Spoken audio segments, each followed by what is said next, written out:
I'm going to share several critical things about prolonged fasting that you need to know. Fasting is very simple. Okay, it shouldn't be that hard. Some people overthink it, and those things that are really simple are usually extremely powerful. And that's what fasting is. I mean, it's actually mind-blowing to think that the absence of food, just not eating, can create so many powerful effects. And if you haven't tried it, you should definitely try it. In order to understand the benefits of fasting, you want to compare it to another subject, and usually a subject that would be the opposite, okay? And that would be snacking, okay? If you look at what snacking does to the human body, it is absolutely positively devastating. In fact, I think out of all the things that you can do that create a negative influence on your body, snacking is at the top of the list because of what it does to insulin. It's a chronic increase in elevation of insulin, which then leads to just a million other problems. I mean, when you think about it, I guess I'll just pull this up right here real quick. I don't think you can ever heal the body with eating frequent meals, okay? We have this idea that you have to heal the body with food, right? Like food is nourishing. Actually, it might be nourishing, but to really heal, you're better off not eating. This idea that breakfast is the most important meal is a total lie. And I used to promote it before I learned otherwise. What about promoting like bedtime snacks for kids, right? Or after school snacks? Or this advice that you should never miss a meal, right? Which I have no idea who started that. Well, actually, I do. It's the snack food industry that started that. And for some reason, this snacking food industry just doesn't like me for some reason. I don't know why it is. So if we look at snacking, snacking actually makes you more hungry because you're eating a small amount of calories and you're stimulating insulin, and that lowers your blood sugar about an hour and a half later. So you're going to stimulate hunger, not stimulate your metabolism, okay? You're going to stimulate hunger when you snack, and it's going to promote more hunger, okay? So, and you're never ever going to fix hypoglycemia by eating these snacks because it keeps that hypoglycemic low blood sugar thing going on and on and on. In fact, it actually slows your metabolism, or shall I say, slows your ability to lose weight because you develop insulin resistance because you have this constant increase of insulin. And also it's going to promote a need for a nap, okay? Right after you eat, you're going to feel like you need a nap. And you may find that eating does reduce moodiness and grouchiness, but soon after, about an hour later, when your blood sugars are dropped, you're going to revert back to this moodiness. Now, in history, a lot of great thinkers have commented on fasting and had something to say about fasting. Hippocrates said, "To eat when you are sick is to fuel your illness." Fascinating, right? And then we have the ancient Greek philosophers, right? The great thinkers. Pythagoras. Pythagoras required fasting of his students, okay, so they can think more clearly. Plato, Aristotle were advocates of fasting. Ben Franklin said the best of all medicine is rest and fasting. Mark Twain said, "A little starvation can really do more for the average sick person than the best medicine and the best doctors." And another very interesting point about your fat, okay, your adipose tissue. Where did it come from? Why did we develop this fat tissue that you hate so much? Well, we developed it from scarcity of food, okay, food scarcity. And what this fat really is, it's an efficient way of surviving. It's a way to make your energy very efficient. And when some people express that they have a damaged or slow or ruined metabolism, what they really have is an efficient metabolism, because now the body can go with just a little bit of food for long periods of time, and that fat is retained. So fat is all about prolonging fuel. It's all about helping you survive when there's no food. So therein lies the secret to losing fat, okay? Can you do it by adding more food, by eating something? No. You want to mimic why we developed it in the first place. We want to mimic starvation, but not really starvation. I want to actually kind of clarify what I mean by mimic, okay? The difference between fasting and starvation really has to do with one thing: control. Who's in control? When you're fasting, you're in control. When you're starving, you're usually being controlled by the environment because there's no food. So if we were going to mimic starvation, we're really being in control because we could eat if we want, right? And so the secret to getting rid of your fat really is just to do prolonged fasting, okay? The power of prolonged fasting is just remarkable for your health. So let's go through the 7 critical things that you need to know, okay? The first thing I want to mention is that when you do fasting, you really only want to drink water. You can have tea, you can have some coffee, but you definitely want to take supplements. And the reason is because nowadays people are so deficient in nutrients. So even though when you go through fasting, your body adapts and becomes very efficient at holding nutrients, and the requirement of nutrients is a lot less, you could still have certain deficiencies of both trace minerals, especially, and other things like electrolytes and even the B vitamins. So I recommend taking your supplements. And the 2 main categories of supplements I would recommend are the electrolytes and the B vitamins. But of course, if you can also do some other ones like vitamin D, vitamin C, that would be important. What you don't want to do is you don't want to do like branch chain amino acids. You don't want to have little snacks. No, you don't want to do that. And there are some programs that promote that, but I don't recommend that, because what you're going to do is you're going to inhibit this very powerful thing that gives you huge benefits, okay? Called autophagy. What is that? That is a condition. It's not a thing, it's a condition in your body that basically recycles old damaged proteins, okay? So fasting is the most potent trigger to autophagy. And so autophagy is kind of like self-cleaning. It's cleaning up the old dead proteins. It's cleaning up pathogens in the body. It's stimulating all sorts of genes for long-term survival and longevity. It helps to clean up damaged mitochondria, which is directly behind the root cause of cancer. So this is why prolonged fasting is the best solution to cancer. And if you have not seen my videos on 2 amazing success stories with cancer, like stage 4 cancer, I'm going to put those down below, but it's very powerful. So autophagy is a condition where you're recycling like damaged protein. I'm talking like amyloid plaquing that's involved in Alzheimer's. I'm talking about the damaged protein involved in chronic disease, like in your eyes, like from diabetes, from chronic inflammation.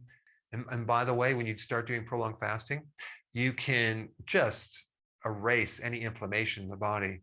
And it's amazing for autoimmune type conditions as well. So we're recycling damaged proteins, not just your muscles, but proteins involved in the enzymes, all the different metabolic pathways, the things that are damaged. It cleans all that up. So just make sure you do your water, a couple other things like tea and coffee and your supplements, but nothing else, okay? The other thing I want to bring up is the amount of water. I would recommend at least 2.5 liters of water. Now, there are dry fasts, and that's a whole different thing. But for most of you watching, I don't recommend you do that. Do a water fast. So you're basically drinking a good amount of water. What's interesting about doing a fast, your body will make its own water out of fat, but that's for another video. I just recommend you drink enough water. And the reason I recommend you drink water is when you start fasting, boy, you just dump your glycogen, okay, your stored sugar, and you're burning up the sugar first. And then with that is the release of a lot of fluids, because you have a tremendous amount of water that's tied in with this stored blood sugar in your muscles and in your liver. So you're going to get rid of a good amount of fluid initially. And with that becomes a loss of electrolytes. So you want to put back in those electrolytes. Probably the biggest risk of doing these fast, okay, is when you're doing them without electrolytes, because you can create a lot of problems with your heart. You can faint. You can even have heart attacks. Why? Because you're basically depriving your body of key electrolytes. And realize that sodium chloride is also part of electrolytes. Okay, so you need salt and other electrolytes. If you feel weakness in your muscles, that is an indication that you need more salt. Okay, and of course, I'm talking about sea salt. And with electrolytes, I'm also talking about potassium, magnesium, calcium, things like that. Now, let's go into number 3, refeeding. This is when you start to eat again. Now, I'm not talking about intermittent fasting right now. I'm talking about prolonged fasting. When you're fasting 48, 72 hours, you're fasting 5 days, you're fasting, 14 days, 21 days, 30 days, whatever. And you could do a 5-day or even a 21-day fast several times through the year and just keep your health at a whole new level. Some of the problems with fasting that I want to bring up is, like, you don't want to do fasting when you're pregnant, when you're lactating. You don't want to do fasting if you have anorexia.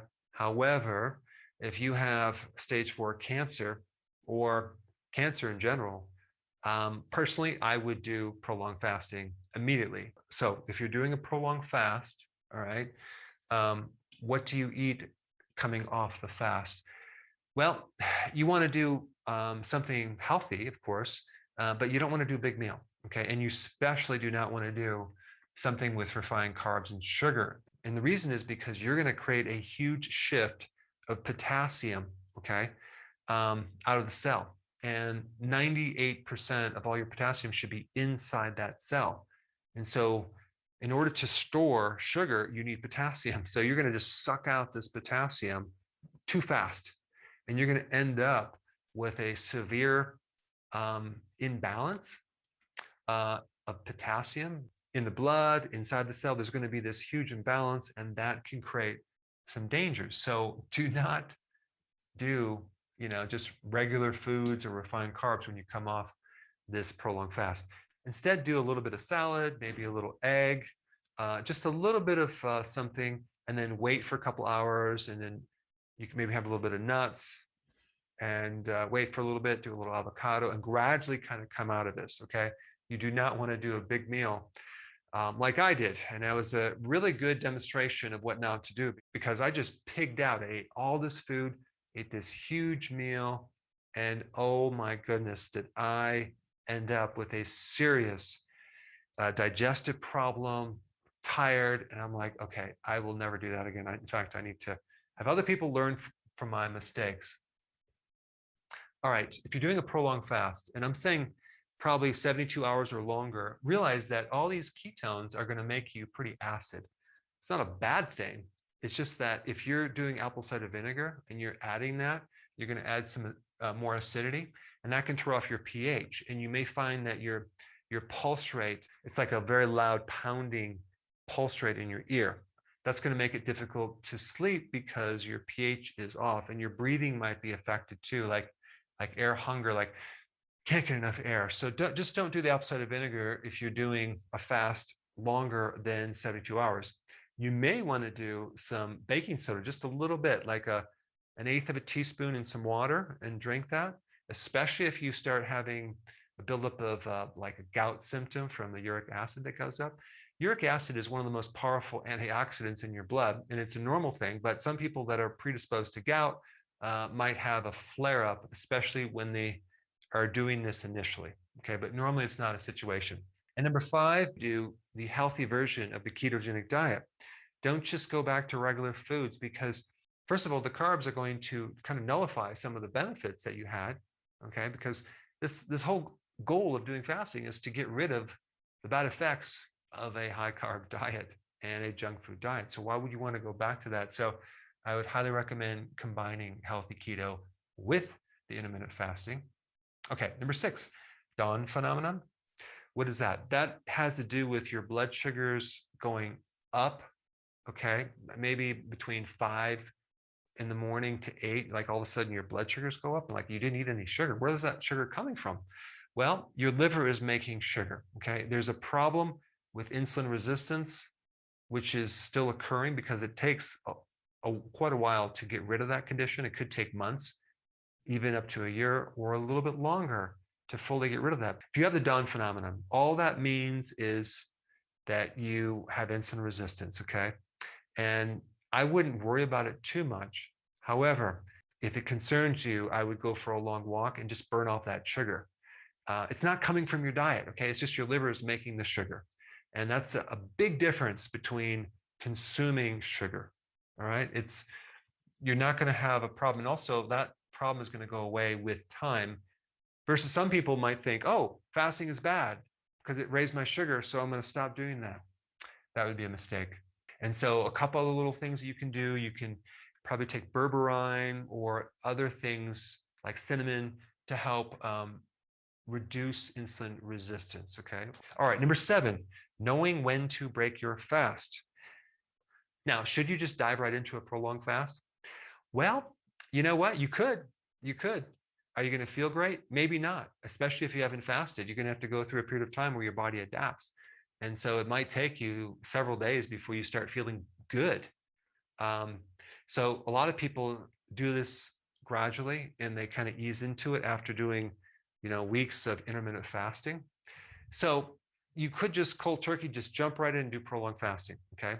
However, when you start fasting, what you're really doing is you're switching from the glucose fuel to the fat fuel, okay? And then also the body then has to make new enzymes for ketones, okay? So your body actually is running on fatty acids as well as ketones, especially for your brain. Your brain can't run on fatty acids, it runs on ketones. So just think about this. You're not going to feel really good in your head when you start doing fasting simply because it takes a while to develop ketones. So in the meantime, what you could do is take MCT oil, or you can take ketone supplements and get rid of those symptoms. However, you may not feel good mentally at first, but then you start adapting and your appetite goes away and you feel good.